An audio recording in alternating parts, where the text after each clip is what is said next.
Christians, do you still follow the customs of the pagan god just like Israel of old? Let's test that. And the pride of Israel testifies openly to their face, and they do not turn to Yahweh their Elohim, nor seek Him for this. Christians, your pride has always hindered you from finding God. You want to believe in the pagan Trinity doctrine. They return, but not to the Most High. They are like a deceitful bow. Christians, every single prophet of God has always warned us to turn back to the Most High, Yahweh. Even the Messiah, Yeshua, warned us. But no, Jesus is our God. Trinity, right? Question: what does it mean to be like a deceitful bow mentioned in Hosea? They make ready their tongue like a bow to shoot lies. It is not by truth that they triumph in the land. They go from one sin to another. They do not acknowledge me, says Yahweh. Jesus is our God, right? Christians, this is exactly what you are doing today to justify your pagan feasts. Not all, but most. Let me prove it to you. Because of their wickedness they have committed to provoke me to anger, in that they went to burn incense to serve other gods, who they did not know, neither them nor their fathers. Yet I sent you all my servants, the prophets, to plead with them to not do these abominable things I hate so much. But they hearkened not, nor inclined their ears to turn from their wicked ways. Question: what were these abominable things that God hated so much? Does He still hate it today?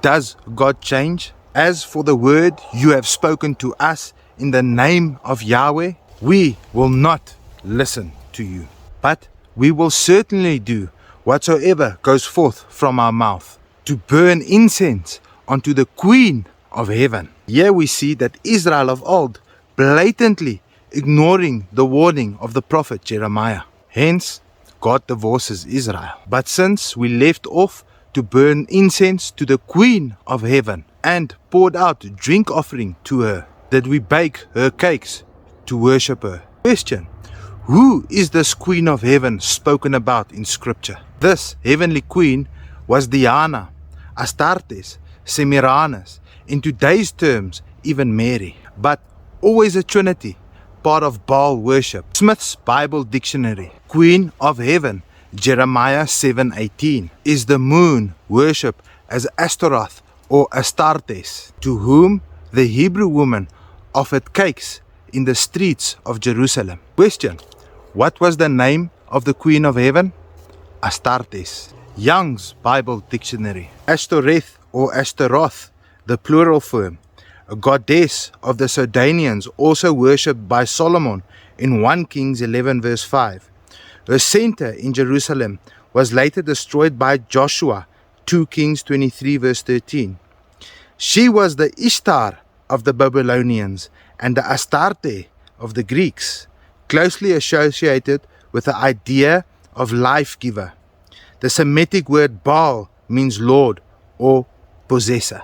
Question: who was the Queen of heaven? She was Astartes, or known as the Ishtar of the Babylonians. Astartes is Ishtar. Semiramis became known as Ishtar, which is pronounced as Easter, and her moon egg became known as Ishtar's egg. Ishtar soon became pregnant and claimed that it was the rays of the sun god, Baal, that caused her to conceive.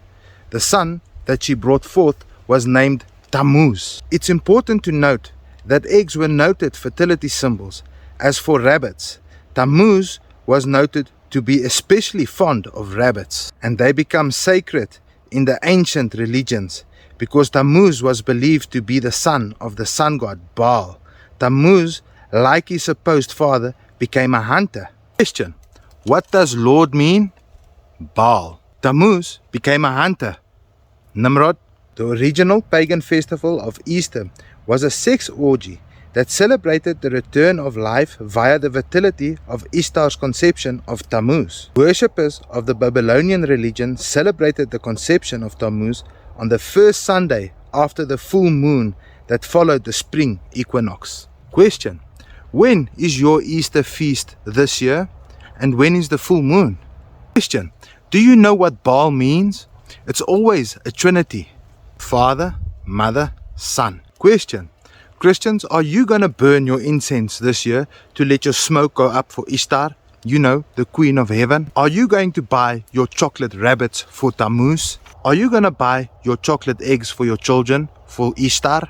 Are you going to buy your raisin cakes or hot cross buns for the Queen of Heaven, Eshtar? And why does the hot cross bun have a cross on it?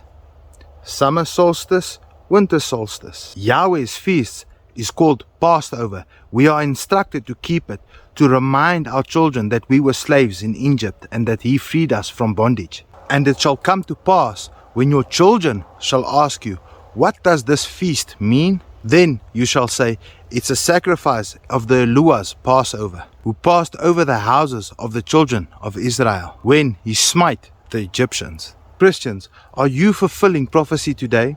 Are you going to keep your pagan feast, Eshtar or Easter? Thus says Yahweh, do not learn the way of the heathen, and do not be dismayed by their signs in heaven. My people are destroyed for lack of knowledge.